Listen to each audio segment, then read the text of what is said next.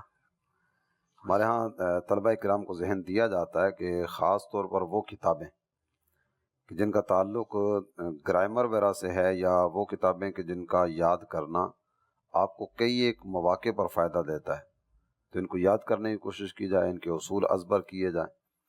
تو کئی ایک طلبہ کرام نے بالخصوص خلاصۃ النحو، یہ عربی گرامر کی کتاب ہے نحو کے عنوان پر، اس کو زبانی یاد کرنے کی سعادت حاصل کی۔ بعضوں نے صرف کی کتاب کو زبانی یاد کرنے کی کوشش کی۔ ماشاءاللہ۔ سب سے پہلے میں بیان کروں گا جامعۃ المدینہ ساہیوال، یہاں کے ہمارے طالب علم ہیں محمد سمیر۔ انہوں نے خلاصۃ النحو اور نصاب الصرف، ان کے 30 اسباق ایک ہی نشست میں سنانے کی سعادت حاصل کی۔ اسی طرح جامعۃ المدینہ خانقاہ شریف، یہ بہاولپور کے قریب کا جامعۃ المدینہ ہے، 2 طلبہ کرام نے خلاصۃ النحو کا پہلا حصہ مکمل زبانی یاد کرنے کی سعادت حاصل کی۔ واہ، ماشاءاللہ ماشاءاللہ۔ خلاصۃ النحو ہی کے تعلق سے جامعۃ المدینہ انوار رضا راول پنڈی کے طالب علم ہیں۔ انہوں نے خلاصۃ النحو کے 37 اسباق بغیر کسی غلطی کے سنانے کی سعادت حاصل کی۔ واہ، ماشاءاللہ۔ جامعۃ المدینہ فیضان عطار بنگا حیات کے طالب علم محمد سلمان عطاری نے خلاصۃ النحو کے 30 اسباق ایک ہی نشست میں سنانے کی سعادت حاصل کی ہے۔ یہ چند ایک طلبہ کرام تھے جن کا کچھ بیان کرنے کی سعادت حاصل کی ہے۔ مرحبا۔ اور صرف یہ نہیں ہے، ان کے علاوہ بھی کئی طلبہ کرام ہیں جنہوں نے کئی کتابیں یاد کرنے کی سعادت حاصل کی ہے۔ یہ یوں سمجھیے کہ مثل نمونہ از خروار ہے، ڈھیر میں سے ایک نمونہ تھا جو آپ کے سامنے رکھا گیا۔ واہ واہ، ماشاءاللہ۔ آج الحمدللہ ہم نے سنا پیارے آقا علیہ الصلوۃ والسلام کی باوقار شخصیت کے بارے میں، اور ایک بہت بڑے امام بقی بن مخلد رحمۃ اللہ علیہ، ان کی راہ علم کی مشقتوں کے بارے میں ہم نے سنا، طلبہ کرام کے سوالات کے جوابات بھی ہوئے، پانی کی اہمیت کے بارے میں بھی سنا، نمایاں طلبہ کی کارکردگی بھی ہم نے جانی۔ اللہ پاک ہمیں بھی اچھی اچھی نیتوں کے ساتھ راہ علم کا مسافر بنائے، اس پر استقامت عطا فرمائے، اس کی برکات نصیب فرمائے، آمین بجاہ خاتم النبیین صلی اللہ تعالی علیہ وسلم۔ راہ علم